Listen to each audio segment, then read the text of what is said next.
10:45. Let's open our Bible in the book of 1 Corinthians chapter 12. Basahin lang natin ng mabilis ito kasi may another verse pa tayo. Chapter 12, verse 1. Now concerning spiritual gifts, brethren, I would not have you ignorant. No, sabi ni Paul patungkol sa mga kaloob ng Espiritu. No, mga kapatiran, ayaw ko na hindi ninyo ito malaman. Ayaw ko na maging ignorante kayo. Sabi niya, you know that you were Gentiles. No, sabi niya, alam ninyo na kayo ay mga hintil, carried away unto these damn idols.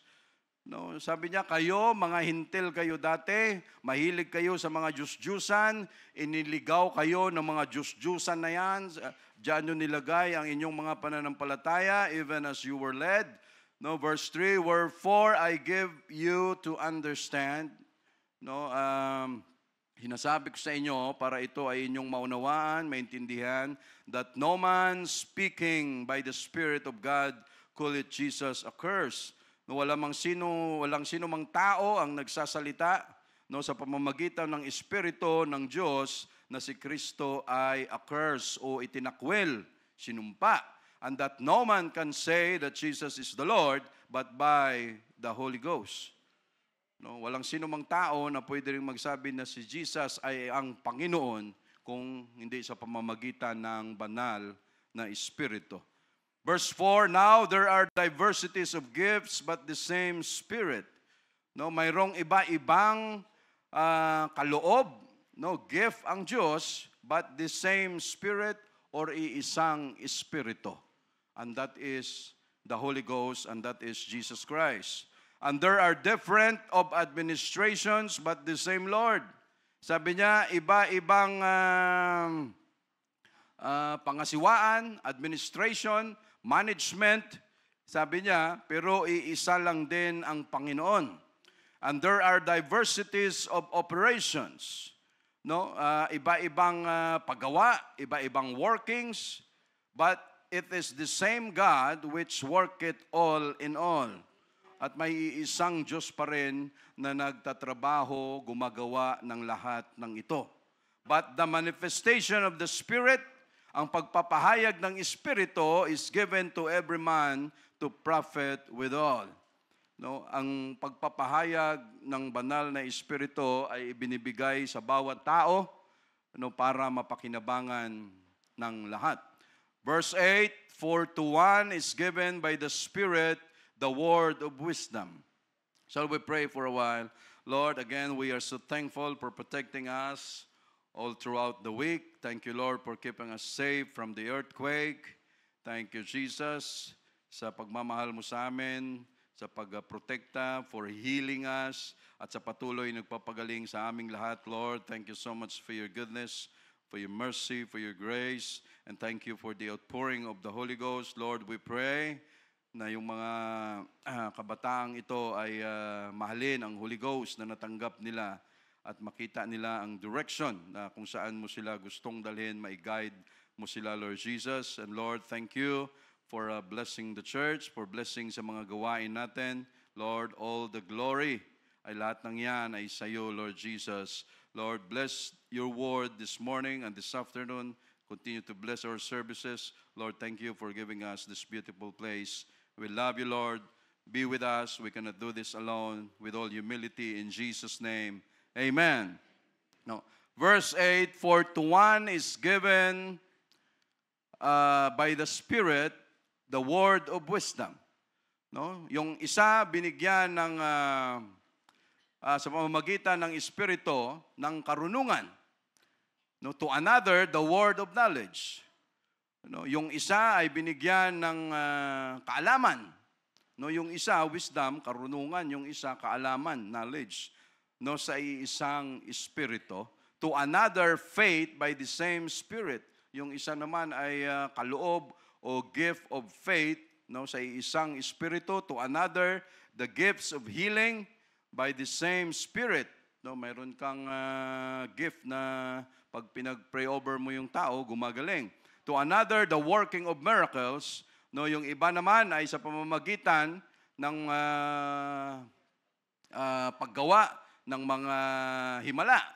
To another, prophecy, no, mga hula. To another, discerning of spirits, no, yung pagkaunawa sa mga espiritu or espiritu. To another, diverse kinds of tongues, no, iba-iba ng wika. To another, the interpretation of tongues. Yung iba naman ay ang pagpapaliwanag ng iba-ibang wika. Verse 11, but all this worketh that one and the self-same Spirit, no, dividing to every man severally as he will. No, yung iba, no, sa isang espiritu, binabahagi ng Diyos sa bawat tao sa kung sino man ang may gusto. Kung sino man ang may ibig na magkaroon nito ay pwedeng ibigay ng Diyos. For as the body is one, sapagkat ang katawan ay isa and at many members, maraming mga membro, parte, and all the members of that one body, no, at lahat ng membro ng katawan na yan, being many, although marami, pero iisa ang katawan. So also is Christ. Ganon din si Jesus Christ. He is the head of the church, composed of many members. For by one Spirit are we all baptized into one body. No, sapagkat sa isang espiritu, lahat tayo ay binautismuhan, no, sa isang katawan, whether kahit ikaw ay Hudyo or Hintil, whether we be bond nor free, no, kahit ikaw ay nakagapos or malaya, and have been all made to drink into one Spirit. No, at lahat tayo ay uminom, no, pinainom sa, no, isang espiritu. For the body is not one member but many. No, punta tayo mga kapatid sa Genesis chapter 3 verse 7.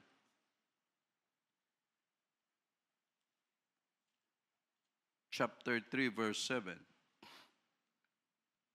Umpisahan muna natin ito sa 2:16.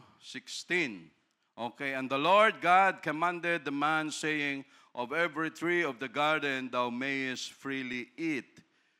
No, ang utos ng Diyos kay Adam, pwede mong, no, saying of every tree, lahat ng puno, yung bunga ng kahoy na yan sa hardin, ay pwede mong kainin. But of the tree of the knowledge of good and evil, yung bunga ng puno ng karunungan ng kabutihan at masama, thou shalt not eat of it, no, wag mong isusubo, wag mong kakainin, wag mong gagalawin, for in the day that thou eatest thereof, thou shalt surely die.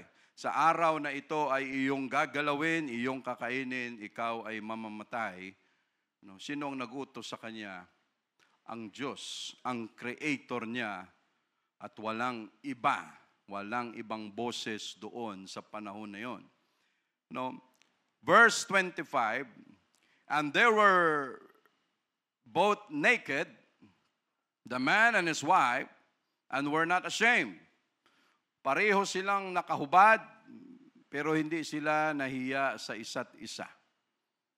Chapter 3, verse 1, now the serpent was more subtle than any beast of the field which the Lord God had made. No, napaka-subtle, napaka-cunning, napakatuso, no, in a bad sense. No, mabuti sana pag sinabi mong, galing yan, talagang maasahan mo yan. Ang problema, napakagaling ni Satan sa masamang bagay.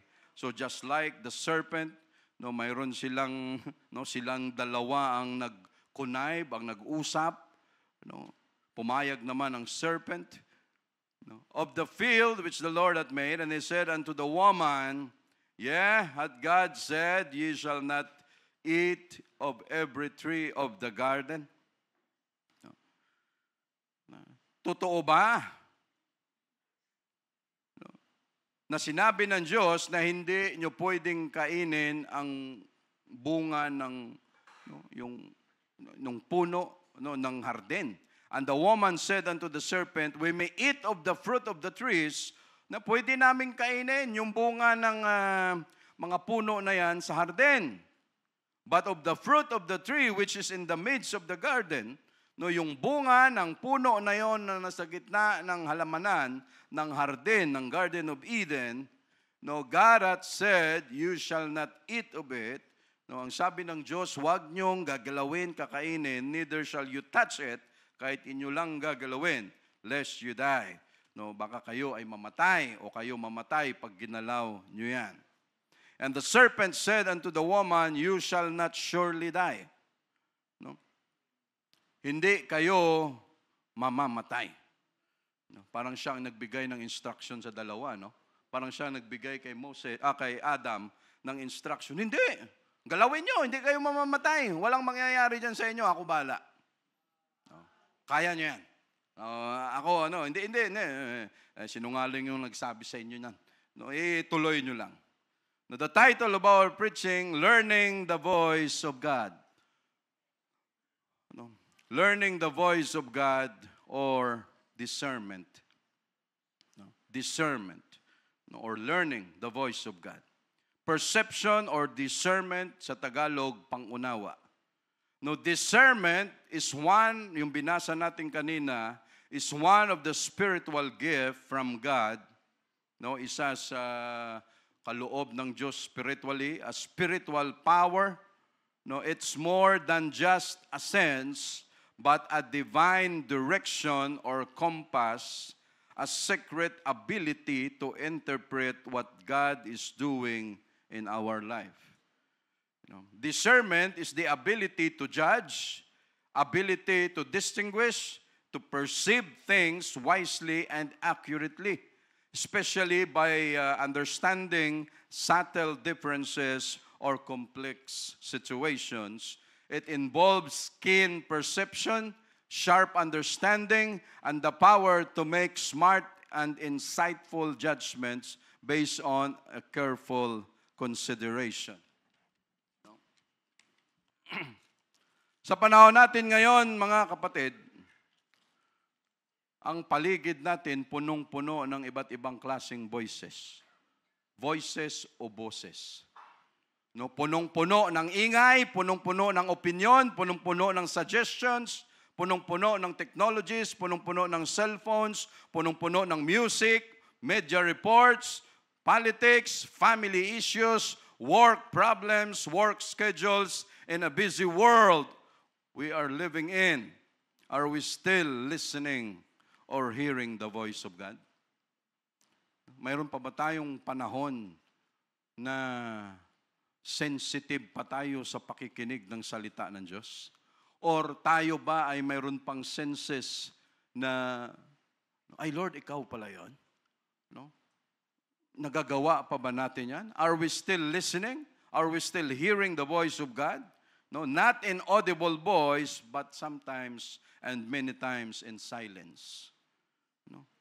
Nakukuha pa ba nating huminto in the middle of our busy schedule? No, take a pause and listen to what God is saying. Or sige-sige lang, bahala na, tuloy-tuloy lang. No, trabaho lang ng trabaho, I need money, I need money, I need money. No, kahit nagpaparamdam na ang Holy Ghost, si Jesus, no, take some time to relax, sleep, and have time with me. No, nagagawa pa ba natin yan? No, meron ako nakaraan, no, sabi niya, mayroon ako ikukwento sa inyo.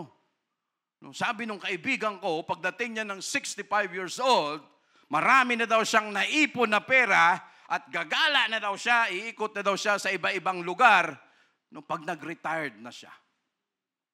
Yun. Hindi pa umabot ng 60, kinuha na ni Lord. No? No, ganon ang nangyari. Why? Hindi natin hawak ang buhay natin. No? Para bang minsan pag nagplano tayo, akala natin, ang planning natin hanggang 100 years old. Pag ikaw umabot ng 100 years old, ano pa ang plano mo sa buhay mo? No? Magtutor ka pa? No? Anong plano mo pagdating ng 100? Wala na. Nakahiga ka na lang. No? Ang sabi nga dati nung lola namin, na mama ni mama, no, pag kinakamusta niya, no, ay nay, buhay ka pa? Are you still alive? No? Ay, buhay pa Kuya Pel. No? No? Pero ano ang pwedeng, no, wala na mga kapatid. No, but in our walk with God right now, are we still sensitive to the voice of God? No, sa gulo ng mundo natin sa ngayon. No, sa panahon na ang lahat andyan na, hindi lang malalaki, mga matured, mga adult ang magulo, no, pati mga kabataan sa schools ninyo, no, magulo na rin ang sitwasyon ninyo sa school. No, ang daming mga bully, ang daming mga kabataan na hindi mo alam kung paano pinalaki. No, lahat ng yan ay dagdag sa problema at dagdag sa noise pollution na tayo mismo hindi na makakonek sa Diyos. Are we still sensitive to His plan? No, are we still aligned in God's Word? Are we still considering His plan for our life? No, are we still aware of His direction, of His guidance for us? Tayo ba ay aware pa sa mga ganyan? Are we still aware of His goodness for us? No, are we still aware of His grace and mercy for us? Are we still aware that our heart is not numb when it comes to the Word of God? No, tayo ba ay aware pa na ang puso natin hindi pa manhid, hindi pa nagkaroon ng kalyo, no, sa pakikinig ng salita ng Diyos? No, hindi pa ba kinakalyo ang puso natin? No? Are we still in love with God or hindi na? No.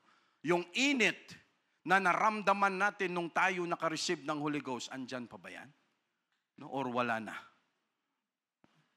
No, are we still grateful of His blessing toward us? No, grateful pa ba tayo sa lahat ng natatanggap natin sa Kanya? Are we still aware na hindi na tayo or hindi tayo naliligaw ng landas? No, are we still aware to choose what is right and what is wrong? What is righteous and what is holy? Are we still aware? Are we still aware what is blessing or a trap? No. Aware pa ba tayo na hindi lahat ng bagay na hawak natin, yan ba lahat ay blessing? O baka maraming dyan trap na pwede nating ikatisod?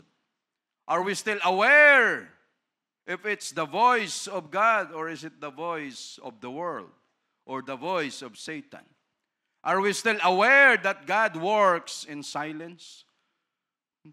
Aware ba tayo na ang Diyos nakikipag-usap sa atin, hindi sa mga audible voice, hindi sa kidlat, hindi sa earthquake, but in silence?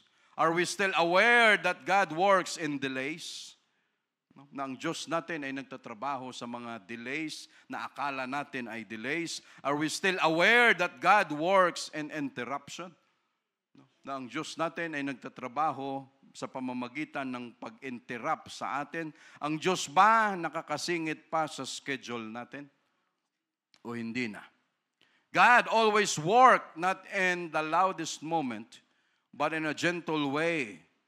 That if we are not sensitive enough, kung hindi natin ma-discern, kung hindi natin maunahan or maunawaan, we will not get the message. God never stops speaking. He walks with us every day, but our problem is sensitivity. No. Yung bang kasama mo siya palagi, pag naglakad kayo, alam mong andyan, pero hindi ka sensitive na andyan pala siya. No, parang wala lang sa'yo. Pagising mo, no, diretso buhos agad, na late ka na, kunting foundation, kunting makeup, kunting, No, yung iba mas malala. No, makasabayan mo sa jeep, makasabayan mo sa bus, makasabayan mo sa MRT, doon nagme-makeup. No, doon nag-aayos ng buhok, doon naglalagay ng kilay. Yung iba naglalagay pa lang no, ng kilay, doon na nila ginagawa, no, dahil sa sobrang busy sa buhay. No. But wag natin yan gayahin, mga kapatid. No. We say praise the Lord. No, ang daming mga question kanina.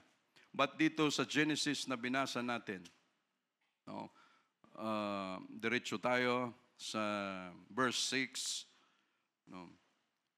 sa verse 5, For God that know that in the day you eat thereof, sapagkat alam ng Diyos, no, na pag yan ay kinain ninyo, then your eyes shall be opened, mabubuksan ang inyong mga mata, and you shall be as gods.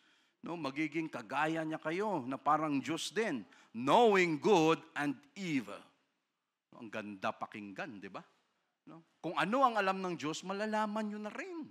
No, parang kagaya, no, kayo ay magiging kagaya niya na parang Diyos din, kasi matagal ko ng pangarap yan. No? No, hindi pala nagkatotoo. No? And the woman saw that the tree was good for food. Ito talaga ang problema. No? The success of a man behind that is a woman. And also, no, the failure of a man behind that is a woman. Huwag naman nating isisi lahat sa mga kababae. Kawawa naman sila. No?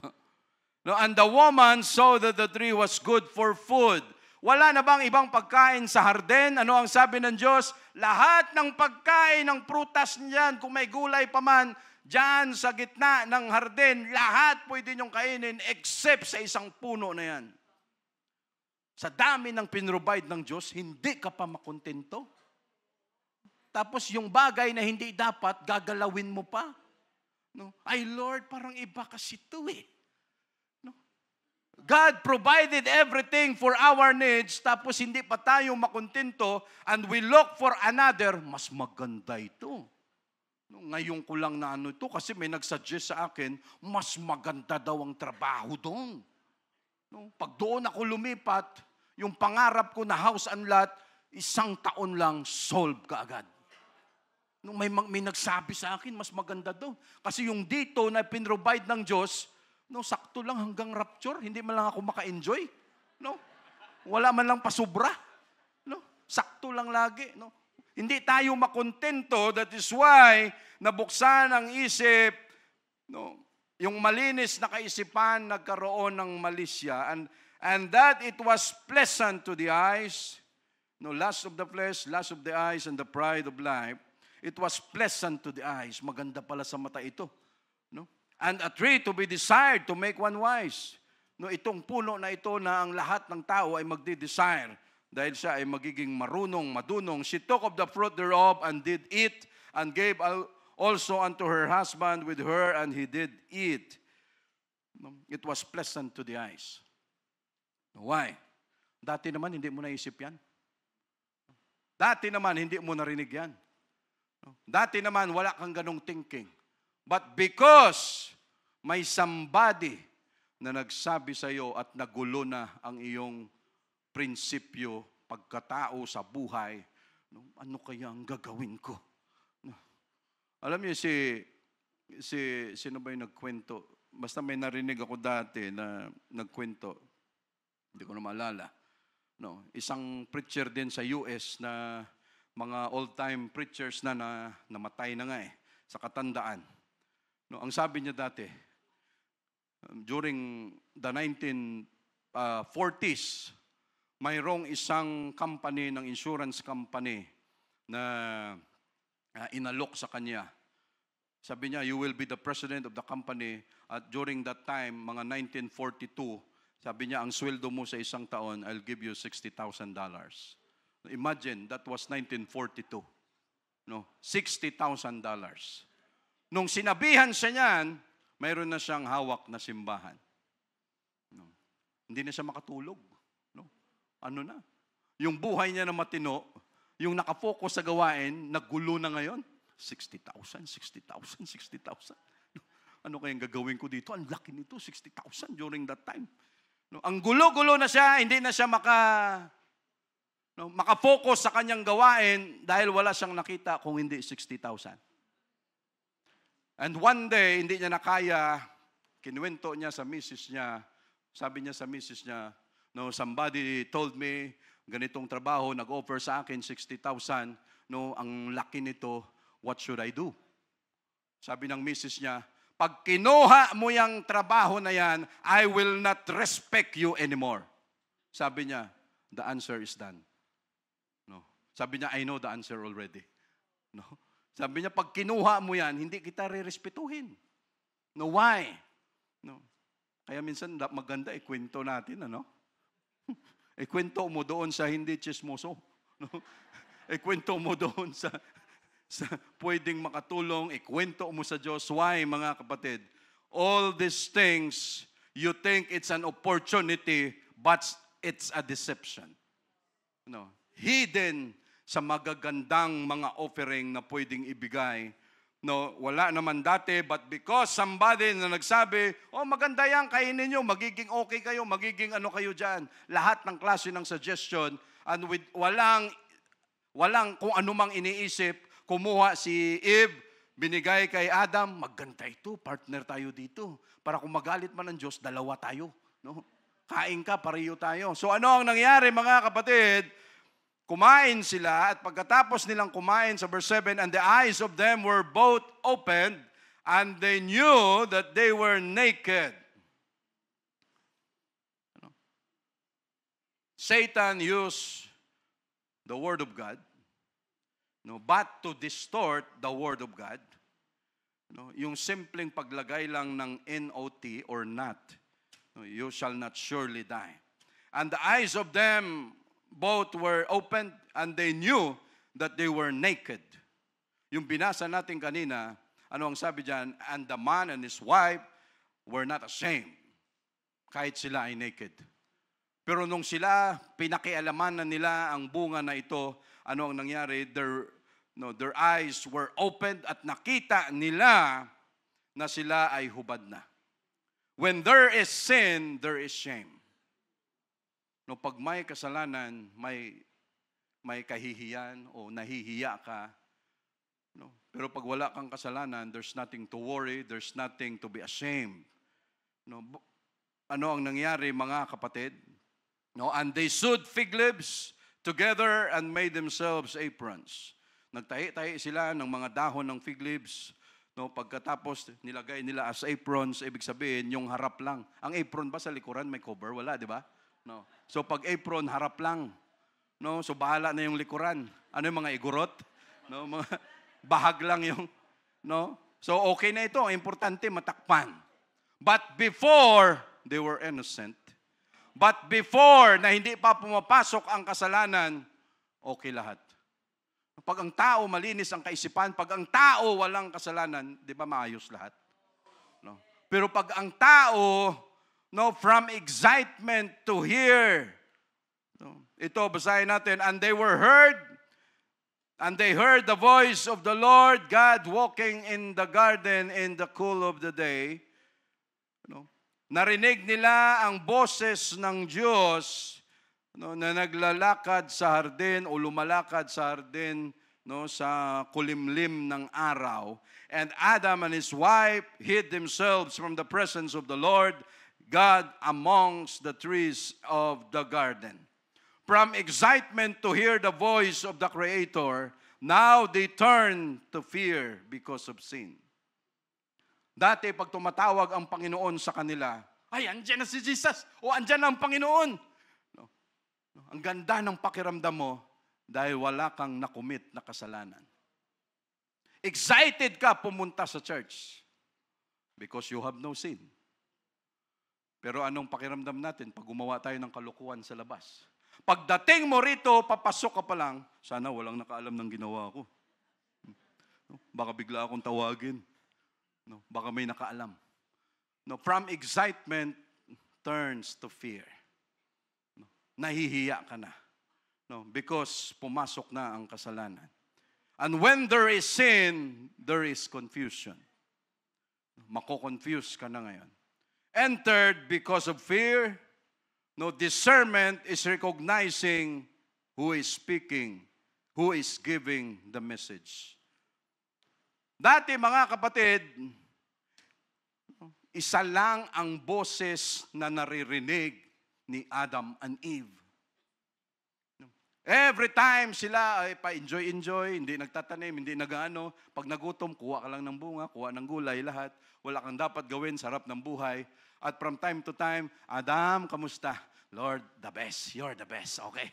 Lord, Eve, ano, kamusta? Lord, ayos.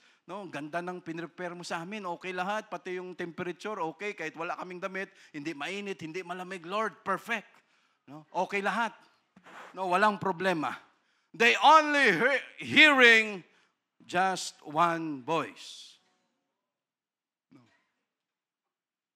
And then, Satan used the serpent. Biglang may dalawang boses na. And now, ano ang dapat mong gawin? No. It's time to discern if that voice is the voice of God or the voice of Satan or the voice of the world. Sa panahon natin ngayon, sabi ko nga kanina, ang dami ng mga boses na hindi mo na alam kung yan ay boses pa ng Diyos, boses ni Satanas, boses ng paligid, hindi mo na maintindihan. But discernment, ang pag-unawa, is recognizing who is speaking, who is giving the message. Dati nakikipag-usap si Adam and Eve sa Diyos na walang harang. No? Adam, Lord, present. Andito ako. Nakaano pa. Lord, anong gusto mong sabihin? No? Why? No, wala kang tinatago, walang bigat, wala kang kinakatakutan na pagharap mo, hindi ka matatakot. Pero nung sila tinawag ng Diyos, Adam and your wife, Eve, nasaan kayo? Anong ginawa nila? Nagtago. Because yon ang tendency natin na pag tayo nakagawa ng kasalanan, tendency natin magtago. Why? Yung dating excited tayo, mapakinggan ang boses ng Creator na tumatawag sa kanila, ngayon nung narinig nila, may takot na sila. No? Why? Nasira yung relationship. No? Dahil sa kasalanan na pumasok, dahil hindi nila na-discern, naunawaan, ay Lord, hindi mo boses yun ah. No, saglit lang. No, saglit lang. No, Lord, may nakipag-usap kanina sa amin eh. Yung instruction mo, sinabi niya, hindi daw totoo. At okay daw kainin ito. Lord, hindi ba tayo lang nag-uusap? Bakit biglang may sumingit? No. Lord, ikaw ba yon? Ano? Hindi nila lahat ginawa yon? No, ay, masarap. Okay, kain. No, tira agad. No. Pagkatapos, suka ka ng suka. No. Lord, forgive me, acid ito. Lord. No, why? No, hindi namin, Lord, okay ba ito, Lord? No, yon, discernment. No, no, hindi natin at lahat tayo subject dyan. Why? No, no. Iisa lang ang boses na kausap nila and then suddenly biglang may boses na sumipot. No. And how do we understand? And how, ano ang dapat nating gawin, mga kapatid? No? Hindi ba ganyan ang mundo natin sa ngayon? No. No, a direct face-to-face communication, but after listening to the serpent, they can no longer recognize the truth because deception came in. No, dahil pumasok na ang deception. Kunti lang ang diferensya ng truth sa deception. No, kapiraso lang. Imagine, nasira ang buong plano dahil lang sa NOT, no, na salita rito ni Satanas.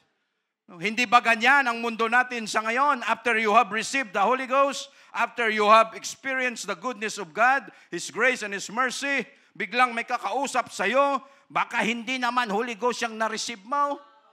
No, baka hindi ka naman tunay na naka-receive ng Holy Ghost. Baka mind conditioning lang yan. Baka kulto yung pinasukan mo. Ano nangyari? Naguluhan ka ngayon? Ano? Biglang may boses na iba, biglang pumasok. But iisa lang ang boses, mga kapatid. Ngayon, madami na sila. No, hindi lang si Satanas, kung hindi, mga kasama sa mga aliporis niya. Kung isa lang ang sumira kay Adam and Eve nung time na yon, ngayon mas marami ang pwedeng sumira sa atin. Mas marami siyang aliporis no, na pwedeng sumira sa atin. At wala siyang ibang punteriya kung hindi tayo. Remember, study to be aware who is talking to you. Remember is in our world today, napakaraming counterfeit sounds that we are hearing today. Counterfeit, ibig sabihin, mga peke. No, akalain mo, ang smart magte-text, ang BDO magte-text, yung kanilang ano mismo, tapos sasabihin, may points ka dito, may ganun. Paano nila napasok yan? Tapos ikaw naman, ay, may points, 5,000 points. O saglit lang ha, o ano ang need mo? Sarap naman ang kausap mo, mga counterfeit, mga peke, lahat. No? Let us tune our hearts back to the original frequency of heaven. No? Sa dami ng frequency na mayroon sa mundo ngayon, no, maraming mga boses, maraming sounds na mayroon tayo ngayon. Again, every time we come to church, every time we come on a Wednesday, on a Sunday, in our prayers, no, we must come to God, Lord, i-tune in mo ulit ang aking frequency sa'yo.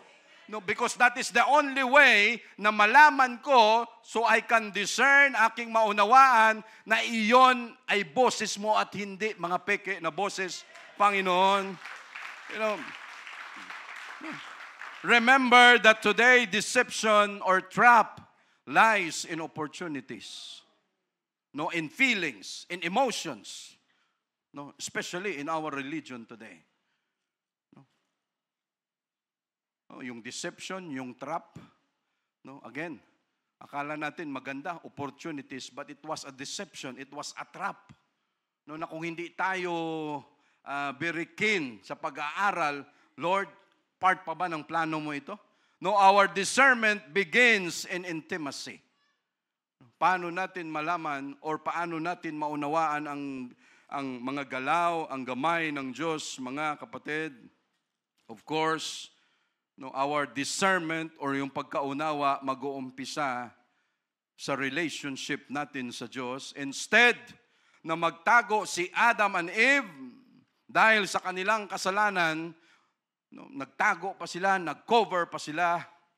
No, anong sabi mga kapatid? Hid themselves from the presence of the Lord. Mayroon bang, and it is very impossible na sila makatago sa harapan ng Diyos.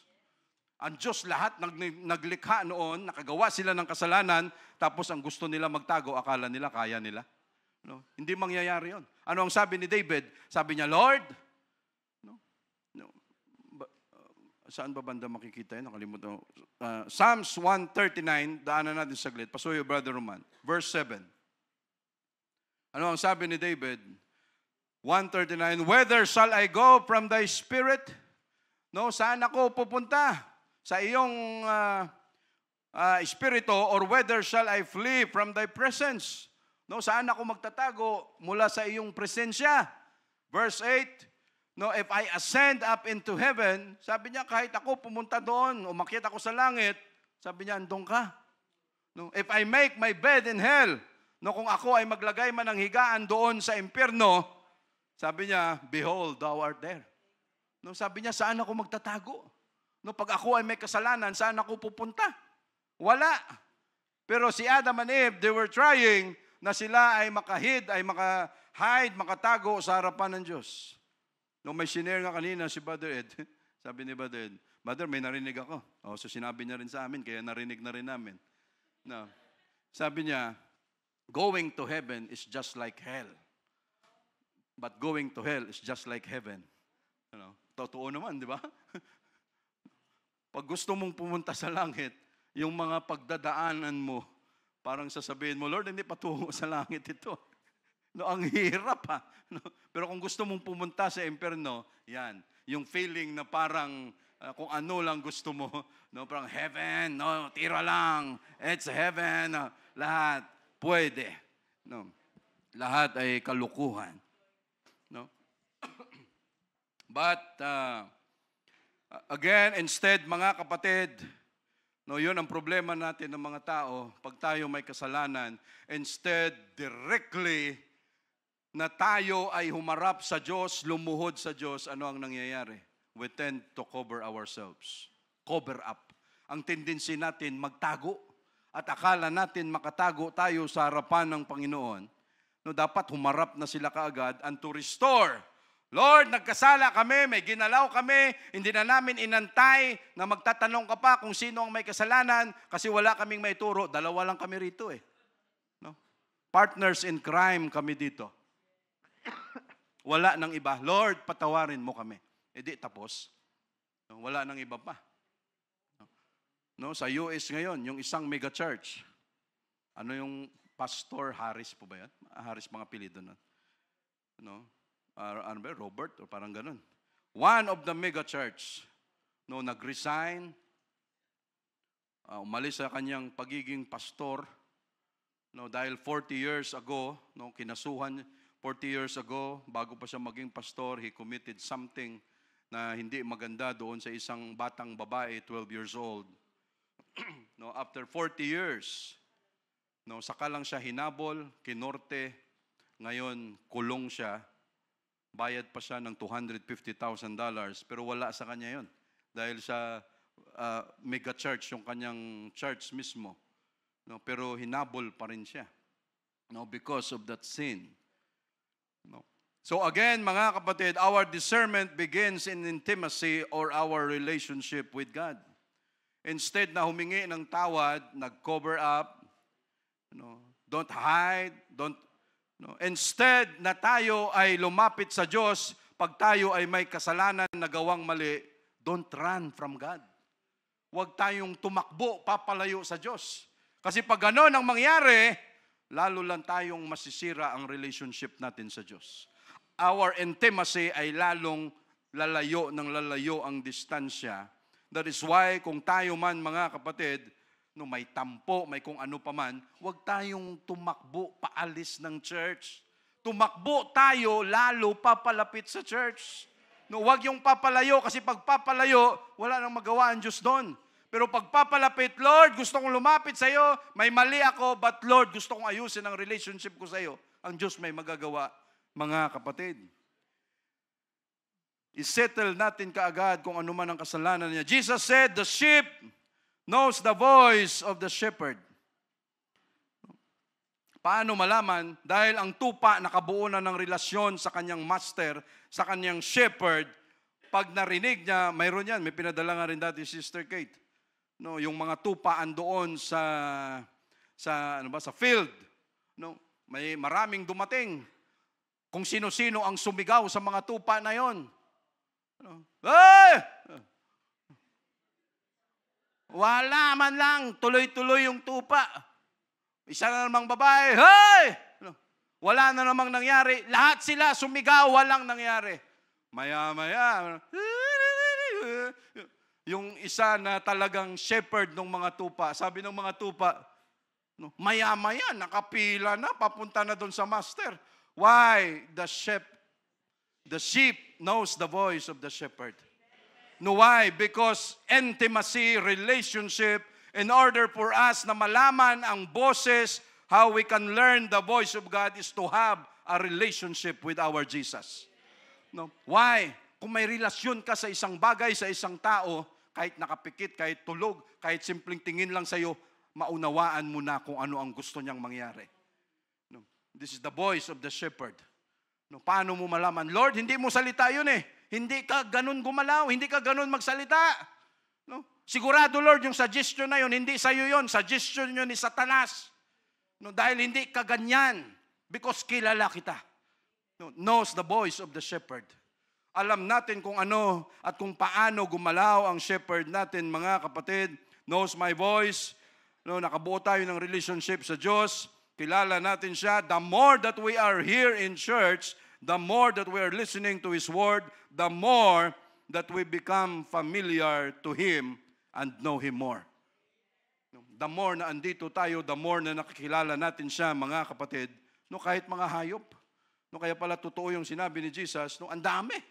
No, ang daming nagtawag, pero lahat walang reaksyon. Bahala ka dyan. Pero minsan, pag tinawag yung pangalan mo, di ba?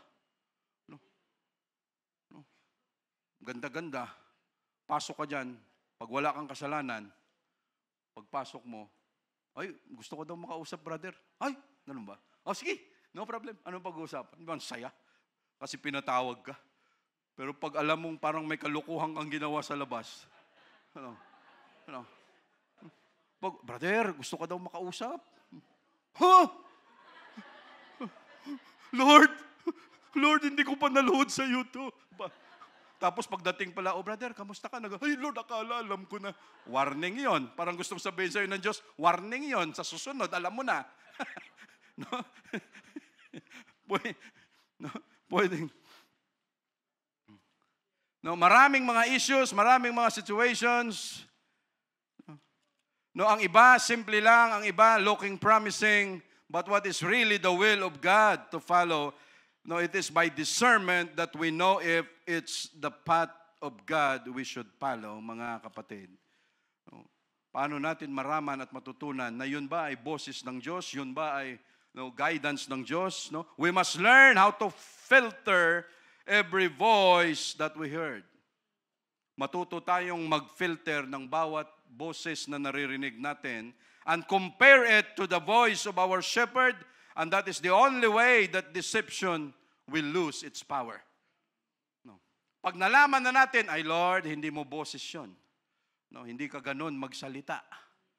No, alam mo yun, kahit sa siksikan minsan, no, kahit gaano na, ganun kagaling ang Diyos, ano? Minsan mararamdaman mo, ay paparating na yung sweetheart ko. No? Kahit walang text, walang yung ganun. No, ano ba yan ang tawag diyan? No? Intuition, instinct, no? Paghayop, instinct no? Wag mga parang maramdaman mo na, Lord, siya na 'yun No? Kahit tinginan pa lang minsan. No? And that is the only way na pag natutunan natin na Lord, ito ang boses mo, ito ang boses ng kalaban, ng devil, ni Satanas, and then deception will lose its power. Why? Doon nagwo-work si Satanas. Pag hindi natin natutunan na pag-aralan kung paano gumalaw ang Diyos, no, the more that we recognize the voice of our shepherd, the more that we know when He is speaking. No, kahit may problem, may issues, kahit may sakit pa, no, kung alam na natin paano i-recognize, paano magsalita, paano magbulong, mag-whisper ang Diyos natin, at alam din natin kung kailan siya magsasalita, mga kapatid. No? We must understand that God works in interruption. No? Interruption. No? Pag hindi natin ma-recognize, we attribute it to the devil. No? May interruption na naman, being the cause of delay. Pag simpleng interruption, hindi umayon sa plano natin, nagagalit tayo kaagad, bakit nagkaroon ng interruption, bakit nagkaroon ng delays, bakit nagkaroon ng ganito, no, galit na tayo, sayang oras, sayang resources, no, madakit maraming sagabal, but be thankful for the interruption because it is God's protection to us. No, dahil sa mga interruption na yon, mga kapatid, sometimes God will interrupt us of what we are doing dahil masyado na tayong busy sa buhay na wala na tayong pakiramdam, no, sa nature ng Diyos. No, kaya minsan may mga sakit, hindi umaayon na plano natin because God wants us to take a pause and give time to Him. It's a positive interruption. No? Ano tawag dito? Yung with a beautiful results. No? Wala nang way ang Diyos kung hindi mag-interrupt sa buhay natin. No, para lamang makasingit siya kung ano ang plano niya sa buhay natin. No, remember Moses, mga kapatid. No, ano ang ginawa ng Diyos? No, si Moses busy. No, kakatrabaho for 40 years, wala siyang ginawa kung hindi mag-alaga ng mga tupa until ang Diyos ay may planong mag-interrupt sa kanya through the burning bush. At nung nakita niya ang burning bush, why? Masyado tayong focus sa buhay natin na hindi na natin nararamdaman minsan na ang Diyos pala may plano pa sa atin. Puro trabaho na lang ng trabaho. Wala na tayong time to connect with God. Wala na tayong time to focus with God, to listen to His voice. Sometimes we pray to God to guide us. Lord, i-guide mo kami. And tapos, God redirected our path, our ways. Dito mo gustong pumunta. Tapos ano ang gagawin ng Diyos? He directed our path. Ililihis tayo ng Diyos, tapos tayo magagalit ulit. Lord, ang prayer ko, i-guide mo kami. No, bakit rene-direct mo ang path namin? No, at kung yan, hindi natin maintindihan, mga kapatid, no, tayo ay magagalit lang lalo sa Diyos. Magagalit tayo sa plano na hindi nasunod. No, why? Because hindi natin na-perceive, hindi natin na discern na yun pala ay plano ng Diyos sa buhay natin. Sometimes God will take away all those that makes us busy for Him to talk to us. No? Minsan gano'n ang gagawin ng Diyos. No, sa mga mahihirap na sitwasyon, no? Minsan may mga questions, no? Instead na tulungan tayo ng Diyos, understand again what is His plan in our life and in these situations. Why? Hindi lahat ng opportunity, hindi lahat ng trabaho, malaking sweldo came from God. No, galing sa Diyos. Sometimes it's a deception. Sometimes ito ay panliling lang. It's good to look, but it's dangerous to touch. No. Learning the voice of God is not optional. It is a must to us, mga kapatid. Because learning the voice of God is our protection and shield from deception. No, ito ay ating protection at shield. Why? No, kung paano natin, why? Ang tendency kasi natin, no, marami. No, pag tayo nagkasakit, Lord,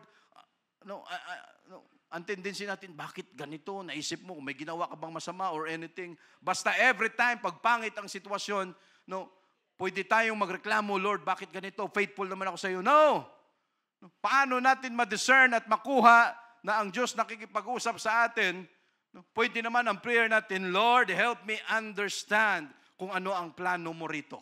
No, help me to discern kung ano ang gusto mong gawin ko sa bagay na ito na hindi madali, no, para malaman ko. Discernment is not emotional that we can rely on, but a divine direction to follow. No, ang discernment, no, pag naunawaan natin na ito ay plano ng Diyos at boses niya, no, i-redirect tayo ng Diyos, divine direction, at yun ang ating susundin. Why? Pag puro emotion lang, we will not able to follow and we will not be able to discern kung ano ang plano ng Diyos, mga kapatid. Why? Ang emosyon natin, ano ito? The heart is the most deceitful. No. Akala natin minsan yun na yung pinaka-best or pinaka-the best na decision. Pero pag ang decision nagbase lang sa emotion without discerning kung ano ang plano ng Diyos, pagdating sa dulo, mali. Why? Yung emosyon natin may kasamang galit. Yung emosyon natin may kasamang sadness. Yung emosyon natin may kasamang pangungulila. Yung emosyon natin may kasamang jealousy. Yung emosyon natin may kasamang, no, lahat may mga negative na pwede. That is why pag ito lang ang sinundan natin without discerning kung ano ang plano ng Diyos, pagdating sa dulo, mali. And discernment requires patience. No? Don't rush into it. No, huwag tayong magmadali, no, sa buhay natin. No, kalma-kalma lang. No, why? Fruit requires patience. Pag tayo nagtanim, hindi ka agad harvest. No. Ang munggo nga, mag-aantay ka pa rin eh. No, kasi ang munggo, pag tinanim mo, bukas, mag-aantay ka pa rin. You have no choice. It requires patience. No, and by their fruit, you shall know them. No, wolves in sheep's clothing. We must learn to listen. We must learn to wait. And don't rush in opportunities. Don't rush in relationships. Ask God first. No, and pray. No, why? No, we will not be able to discern kung ano ang plano ng Diyos kung masyado tayong aligaga. No? No? Tatawanan nga kami. Kasi nakwento ni Sister Hazel kagabi. No? Sabi niya, pumunta sila dito. Sila, Brother Aping, sila Kaye, magkakasama sila, naglinis dito. No, nung nakita ni Sister Hazel si Kaye, no, hindi niya alam kung anong gagawin sa walis kasi mabigat. Hindi niya alam kung mabigat eh. Sabi niya, magligpit ka na lang doon. Kinuha ni Kaye yung dahon, paisa-isa, nakakuha ng dahon ng malunggay. Sabi ni Sister Hazel, itapon mo na yung dahon. Pumunta sa basurahan, sabi doon sa dahon, inisa-isa. No. Don't rush. Kalma lang. No? Isa-isa. Sabi ni Sister Ellen, may pagka-phlegmatic ba si Kaye? Di ba? No. Bata lang nakakaisip niyan. Hindi natin kayang isipin yun. No, why? We need to understand, mga kapatid, kung paano gumalaw ang Diyos sa buhay natin. No. Sometimes we don't need to rush in everything. Na para bang nauubusan na tayo ng oras, ng araw, ng panahon. No! No, don't rush into everything. No, sa mga kabataan, estudyante, pag-aaral, no, aral. Don't rush to have a relationship. No, dahil ang trabaho, mag-aral, huwag magmadali. No, dahil pag nagkamali kayo sa pagmamadali, baka wala ng second chance. No, dahil pag may bit-bit ka na, ang hirap na mag-aral. No, may bit-bit ka dito pumupunta, ang hirap noon. Don't rush into relationship. No, don't rush into opportunities. Why? You ask God first. We must ask God first. We must pray. No, mga decision making natin. Why? Because pag ang emosyon lang natin ang nangibabaw, tapos magdi-decide na tayo, oh, ganito ang gagawin kasi gigil na ako. Expect mo, mali-mali yun. No? Sasabit ka pa. No? Kasi pag gano'n ang nangyayari, oh, sige, ano ba yun? No. No. Talagang ano ka ba? No. No. Sige, gawin mo na, kaya naman natin. Lord, forgive us. No. No. Pag nangyari yun, why? Sometimes, ang plano natin, if it's not, no, sometimes, suggestions, mga plano natin, it is very good, but sometimes it's not came from God. No. Maraming mga suggestions na talagang negosyo lahat na pwede nating aksyonan, mga estudyante, mga trabaho natin, mga suggestions, mga opportunities. Oh, ang ganda, bigyan kita, offer ko sa iyo ito. O ganito, laki ng sweldo mo, lahat dito, ganyan. O babiyahe ka palagi, ganito, ganyan, magiging boss ka na doon. O ayaw mo pa ba yan? And if you are not careful, na hindi ka man lang nagtanong sa Diyos, Lord, is it right for me na kunin ko to? No, kasi kung doon ka lang nakatingin sa 60,000, hindi ka talaga makaka-decide. At ang decision mo doon sa 60,000. Pero pag inisip mo, Lord, pag kinuha ko yung 60,000, maapektuhan pag simba ko.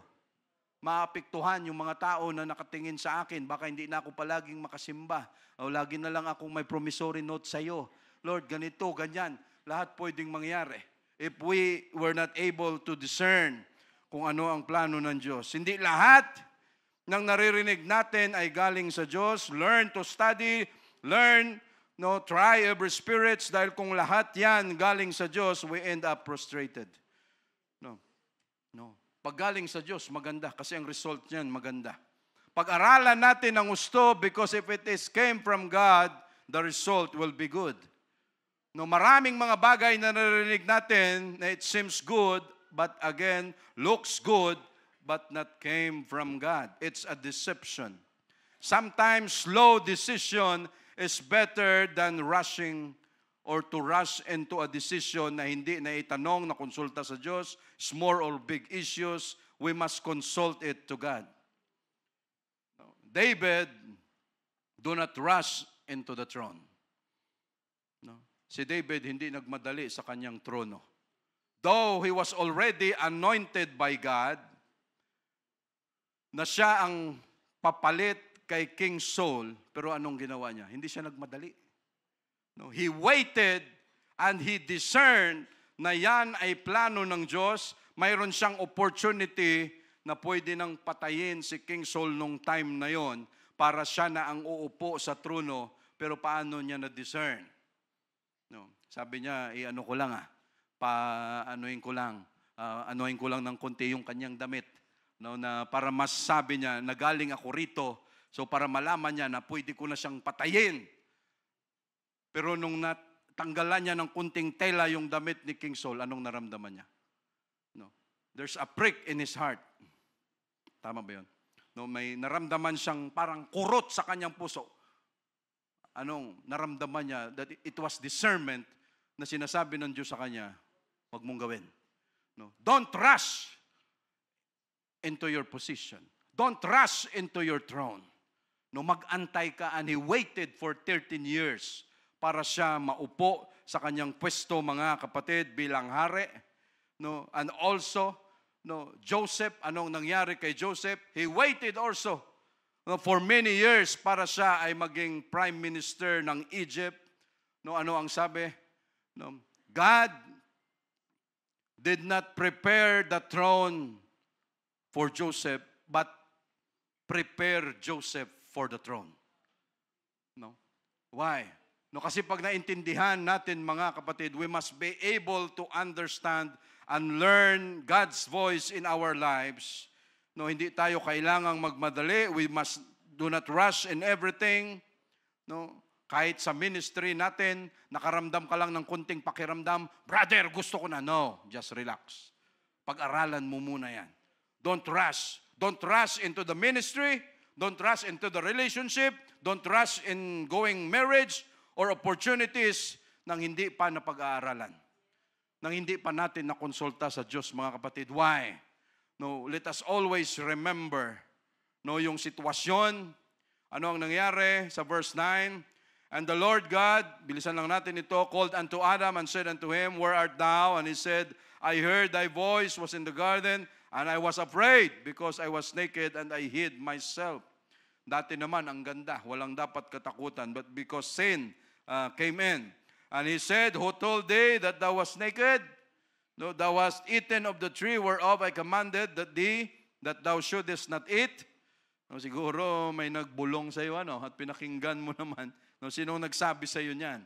And the man said, the woman, kawawa naman itong babae. No, thou gavest to be with me, she gave me of the tree, and I did eat. No, para bang hindi ka din nagtanong?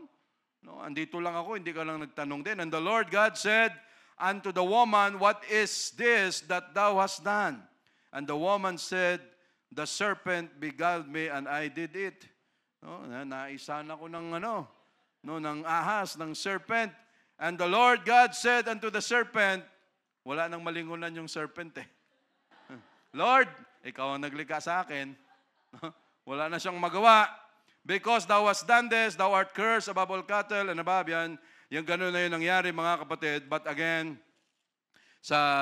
para mabilis tayo, sa verse 20, And Adam called his wife's name Eve because she was the mother of all living.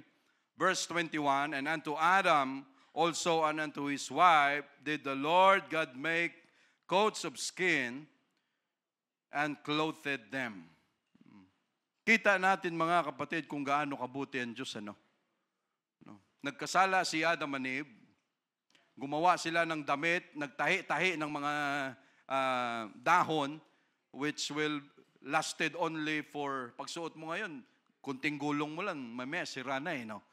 Pero anong ginawa ng Diyos? Kahit sila ay may kasalanan, God is still merciful na paglabas nila ng Garden of Eden, na sila ay may protection. Anong ginawa ng Diyos? Nagpatay ang Diyos ng hayop at gumawa. No, hindi mo kung inutos niya to kay Abraham, na kay Adam, o patayin mo yung hayop, gumawa ka, no, make coats of skin, dahil yan ay napakatibay sa lahat ng klase ng temperature, lamig, init, poproteksyonan kayo niyan. Kita natin, mga kapatid, kung gaano kabuti ang Diyos, na kahit tayo makasalanan, still, God is there to provide everything that we need. Kung ano man ang mga pagkukulang natin, andun pa rin ang Diyos para alagaan tayo.